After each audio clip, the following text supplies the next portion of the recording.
A very good morning to all of you dear students. Welcome back to Gyan Manjari Modern School YouTube channel. Myself Disha Pandya and today I am going to teach you Sanskrit of standard 6th. Okay? So in our previous video we learned unit number 1, unit number 2 and वंदना. ठीक है, हमने 2, 3 और चित्रपदानी ये सब unit number 1, 2 and चित्रपदानी ये सब हमने complete कर लिया है. सो आज हम स्टार्ट करने जा रहे हैं हमारा न्यू यूनिट लेखनम यानी कि लिखना. सो हमें क्या सीखना है यहाँ पर कि हमें कुछ वर्ड्स जिसको हिंदी और संस्कृत ऑलमोस्ट सिमिलर लैंग्वेज ही है, सारे वर्ड्स है वो सिमिलर ही है, लेकिन कुछ वर्ड्स ऐसे हैं जिनकी लिखावट हिंदी में और संस्कृत में थोड़ी सी भिन्न है. ठीक है, सो वो भिन्नता हमें छान कर समझनी है. और जब हम हमारी राइटिंग, ठीक है, संस्कृत की जो राइटिंग लिख है उसके अंदर हमें इम्प्रूवमेंट लाना है. सो हमारा 3rd यूनिट है लेखनम on page number 10. So something about लेखनम. સંસ્કૃત ભાષા દેવનાગરી લિપિમાં લખાઈ છે.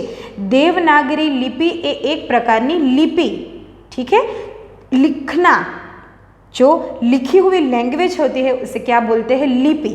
ठीक है, संस्कृत लैंग्वेज है वो देवनागरी नाम की एक लिपि में से बनी है और उसी में लिखी जाती है.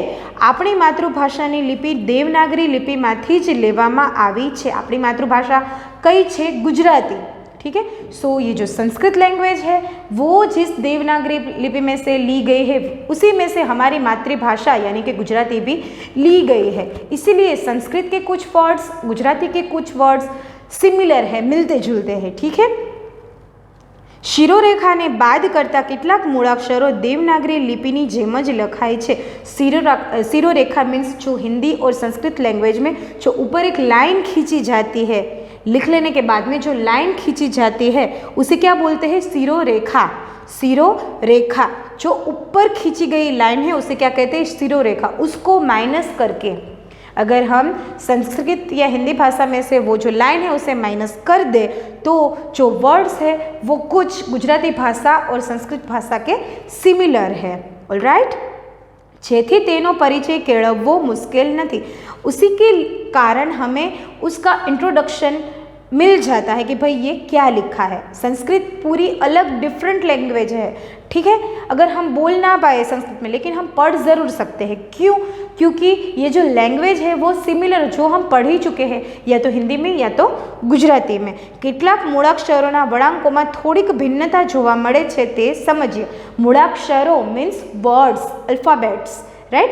जो एक एक वर्ड होते क ख ग घ, उनके रिटन के अंदर उनको लिखते वक्त संस्कृत में उनको लिखते वक्त उनका जो वड़ांक यानी कि मरोड़ यानी कि जो कर्व है, जैसे कि क को लिखते हैं तो ऐसा कर्व बनता है गुजराती में. ठीक है, सो उन कर्व को माइनस करके थोड़ी बहुत भिन्नता यानी कि डिफरेंस है जो हमें यहाँ पर इस लेक्चर में लेखनम में डिफाइन करना है. ठीक है, सो कुछ वर्ड संस्कृत के मैं यहाँ पर लिखती हूँ वो आप देखिए.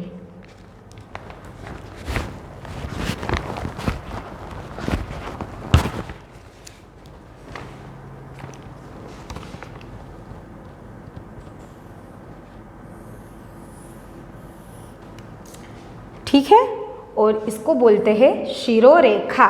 ये वर्ड है घ. क्या वर्ड है, घ. देखिए यहाँ पर इसको मैंने कैसे लिखा, तो पहले ये कर्व, ठीक है, बाद में ये कर्व, ऑलराइट, एंड देन ये रेखा. 3 स्टेप में मैंने पूरा घ लिख लिया एंड देन लास्ट में ये शिरोरेखा इस तरह से खींच दी. देखिए ये इसका मूवमेंट है घ लिखने का. हम फिर से लिखते हैं. कितने स्टेप में हुआ, 3 स्टेप में. ये 1 स्टेप, ये 2 स्टेप एंड ये 3 स्टेप एंड देन ये शिरोरेखा, ये हुआ 4था स्टेप. ठीक है, सो ये कौन सा वर्ड है, घ. घ जैसा ही सिमिलर दिखने वाला एक दूसरा वर्ड है, वो क्या है? ध। कौन सा वर्ड है? ध। देखिए इसके मरोड़ देखिए आप, ये बिंदु, ये जो बिंदु नहीं है पर ये जो सर्कल है उसको खींचकर ये एक स्टेप, फिर ये इसका दूसरा मरोड़, दूसरा कर्व, दूसरा स्टेप एंड देन ये रेखा, खड़ी रेखा, तीसरा स्टेप। और देखिए यहाँ पर इसको, यहाँ से हम लाइन नहीं खींचेंगे बल्कि उसका ये जो लाइन है उसके ऊपर हम सिरोरेखा खींचते हैं। ठीक है, सो ये हुआ हमारा ध। ठीक है, ध से बनता है वर्ड ध्वजा, ख से बनता है वर्ड घर। ऑलराइट, नाउ छ। छ से बनता है छतरी। देखिए ये भी 3 स्टेप में, 1 2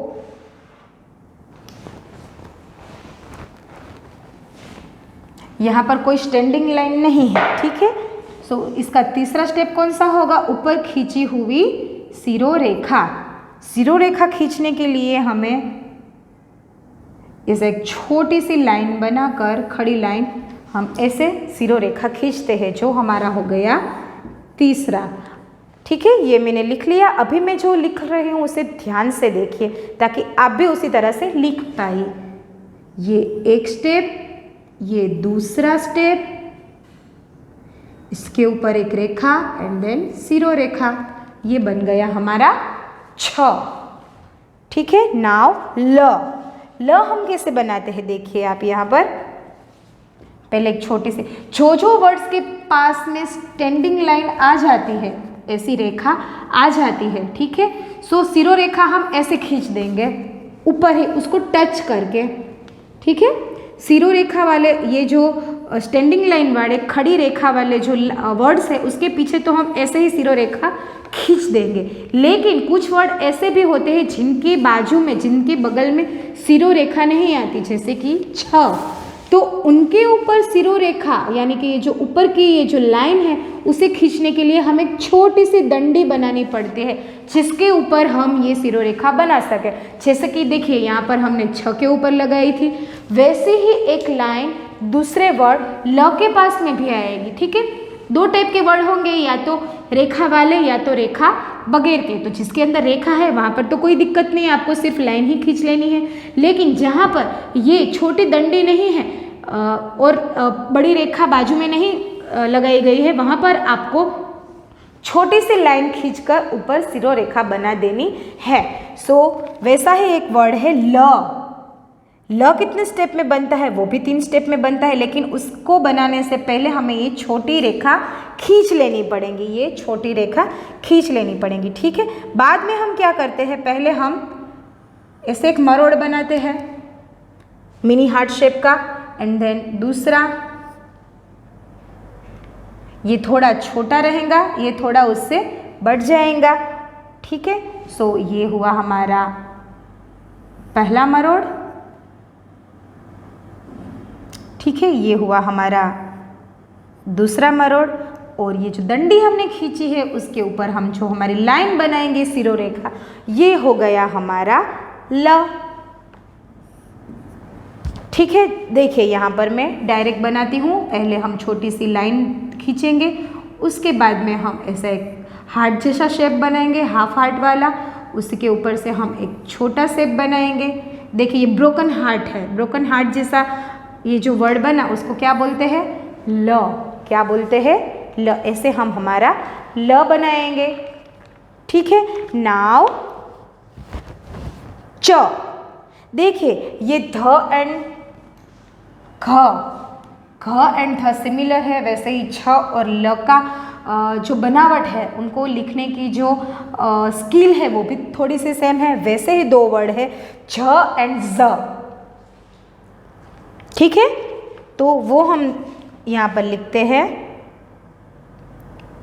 कितने स्टेप में आएगा ये देखिए, ये दोनों वर्ड स्टैंडिंग लाइन बगैर के थे, सो हमको ये छोटी लाइन खींचनी पड़ी। अभी जो वर्ड है, कौन सा वर्ड? च, यहाँ पर हमें कोई लाइन खींचने की ज़रूरत नहीं। ये हम कैसे बनाएंगे, देखिए यहाँ पर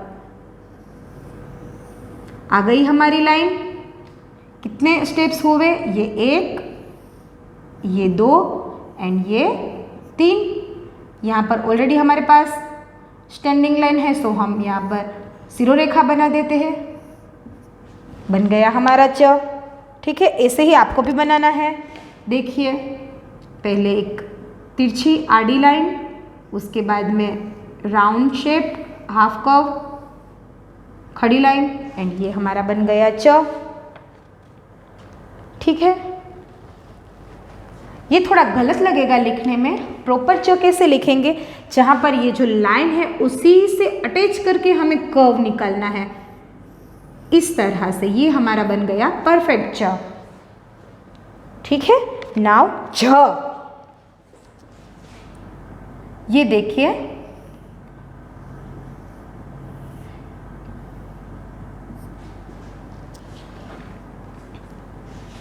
एक, दूसरा स्टेप, तीसरा स्टेप एंड ये हमारी सिरो रेखा। ये बन गया हमारा झ। अगेन मैं यहाँ पर लिखती हूँ झ। ठीक है, नाउ एक स्टेप, यहाँ पर भी हमारे पास स्टैंडिंग लाइन है, सो हमें सिर्फ सिरो रेखा ही खींचनी है उसके ऊपर। ये सारे स्टैंडिंग लाइन वाले वर्ड है, सो हमें सिर्फ क्या करना है, सिरो रेखा ही खींचनी है ऊपर, जो हमने खींच ली। धैन ज्ञ, ज्ञान। पहले हम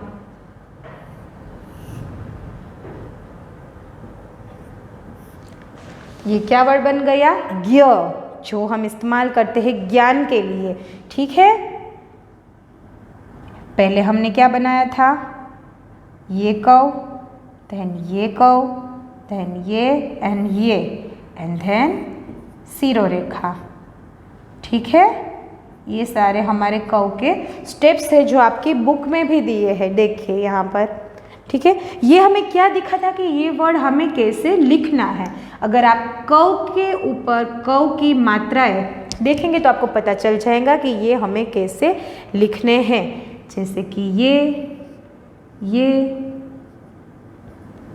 ये एंड देन सिरो रेखा। ऑलराइट, नाउ ट। देखिए ट में तो ऑलरेडी दी ही गई है, छोटी खड़ी लाइन दी ही गई है, तो सो हमें क्या लगाना है, सिर्फ ऊपर सिरो रेखा। ठीक है, किस तरह से इसके स्टेप हुए, 1 2, ये तो मरोड़ बन ही जाएगा जब हम ट लिखेंगे। तब कैसे ट लिखा जाएगा, ऐसे। ऑलराइट, नाउ ठ। ट एंड ठ भी सिमिलर है। ट के अंदर ये बंद खुला कर्व रहता है, ये जो हाफ सर्कल है वो खुला रहता है, जबकि ठ में हमें इसको पैक कर देना है। इस तरह से क्या करना है, पैक कर देना है, और उसके ऊपर क्या खींच लेनी है, सिरो रेखा। ठीक है, सो ये हुआ उसका पहला स्टेप, ये दूसरा, और ये सिरो रेखा। देन ढ, ट, ठ एंड ठ। देखिए ठ को हमने इस तरह से लिखा, अब ढ को हमें कैसे लिखना है, पूरा सर्कल बना के सर्कल के अंदर सर्कल बनाना है। ठीक है, सो इस तरह से देखिए, ये है ट, ये है ठ एंड ये है ढ।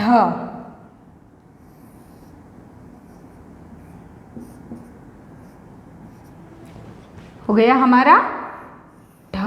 ढ से क्या बनता है, ढेर, कूड़ों का ढेर। ठीक है, देख लीजिए आप इसे।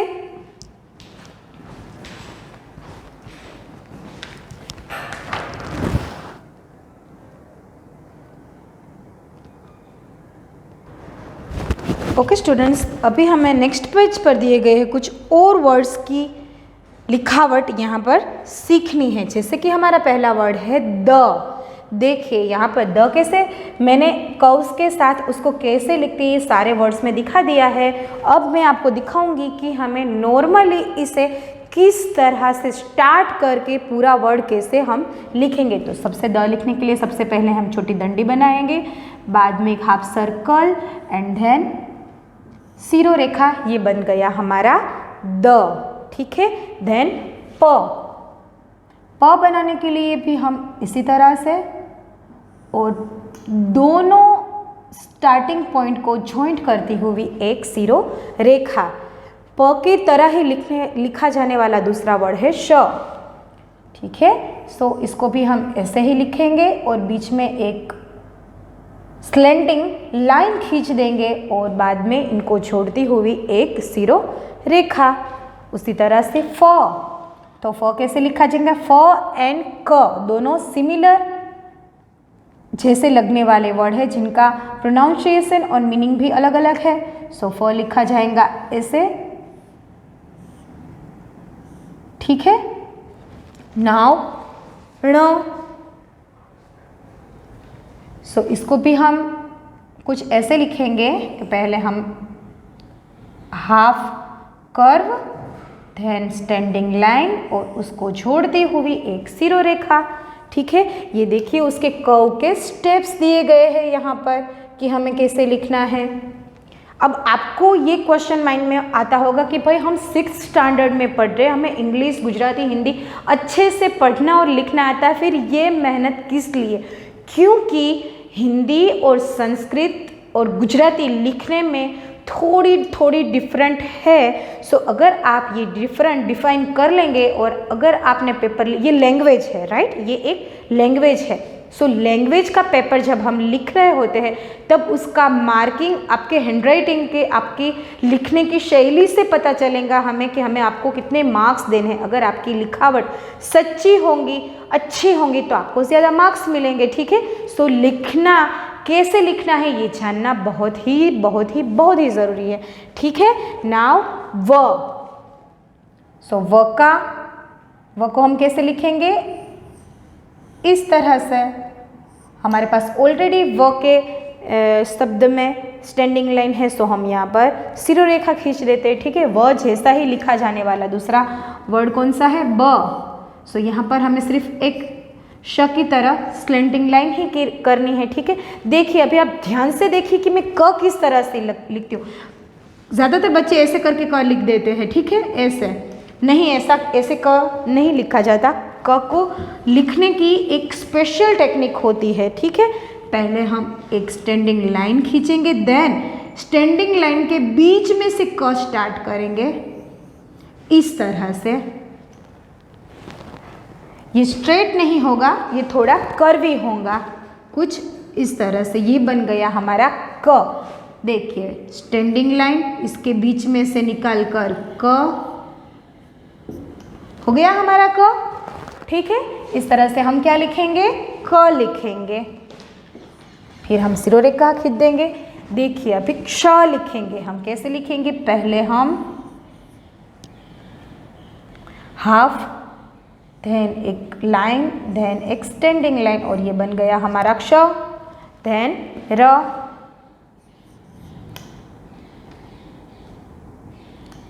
र का स्टार्टिंग पॉइंट ही हमें लाइन जैसा रखना है। ठीक है, ताकि हम सिरो रेखा अच्छे से खींच सके। देन उसी के जैसा लिखने वाला दूसरा वर्ड स। ठीक है, देन श,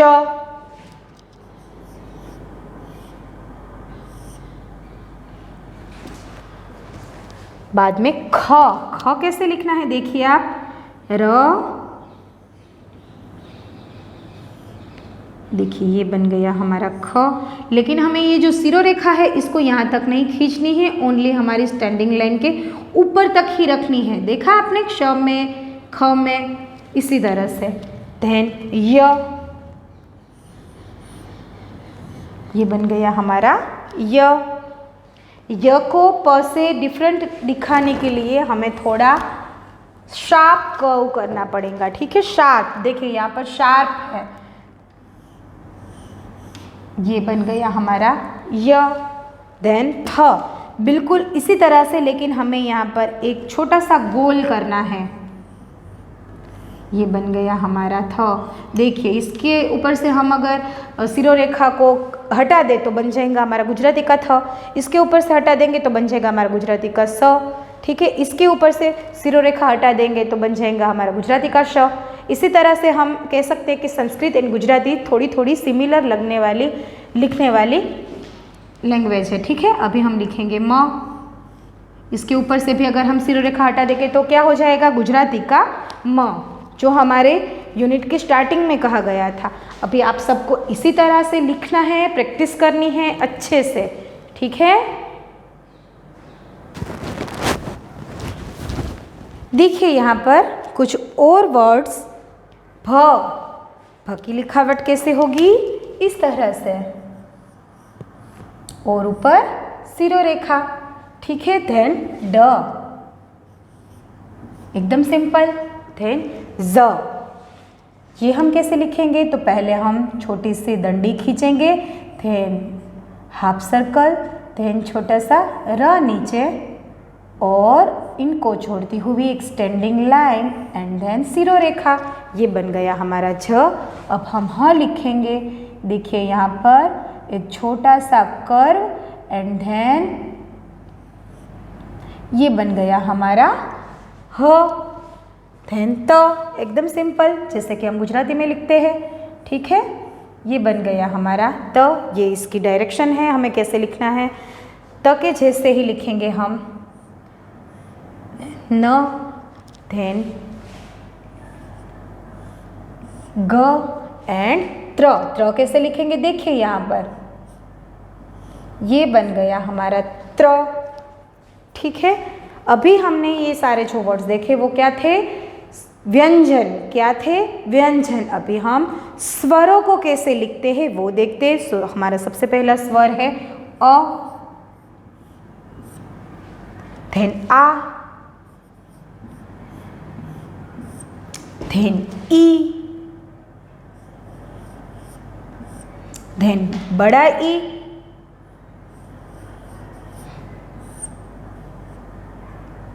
ये इसको सिरोरेखा को टच करेगा और बन जाएगा बड़ा ई।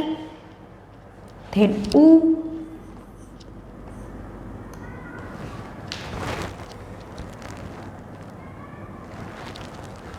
और ऊपर सिरोरेखा, देन बड़ा ऊ,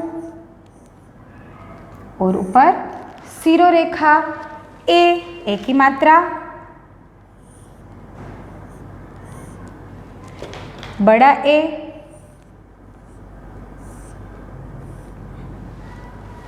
एंड लास्ट में ऋषि का रू। पहले हम क्या करेंगे, त्र लिखकर इस तरह से ऋषि का रू। ठीक है, सो ये हो गए हमारे सारे अल्फ़ाबेट जो हमें लेखनम में सीखने हैं। हमने किस तरह से लिखा जाता है, उसका मरोड़ कैसा है वो यहाँ पर देख लिया। अभी आपको घर पर भी इसकी प्रैक्टिस करनी है। ठीक है, सो आपके होमवर्क में यही है आज कि बुक के अंदर ये जो पूरे की पूरी लेखनी दी गई है उसके नीचे आपको अच्छे से यहाँ पर ये सारे वर्ड लिखने हैं, और बुक में भी आपको इसकी प्रैक्टिस करनी है ताकि, और आप देखना, आप एक बार ये कंप्लीट कर लोगे, बाद में आप कोई भी सेंटेंस लिखोगे तो उसके अंदर कुछ डिफरेंस आ जाएगा। आपने जो वर्ड यहाँ पर सीखे हैं उसकी झलक आपको अपनी लिखावट में मिल जाएंगी। ठीक है, बाद में हम हमारे नेक्स्ट सेशन में इसकी स्वाध्याय देख लेते हैं और स्वाध्याय पोथी में भी इसको देखेंगे। ठीक है, तब तक के लिए आपको इसकी प्रैक्टिस करते रहनी है। ठीक है, सो मिलते हैं हमारे नेक्स्ट सेशन में। तब तक के लिए stay home, stay safe, good bye.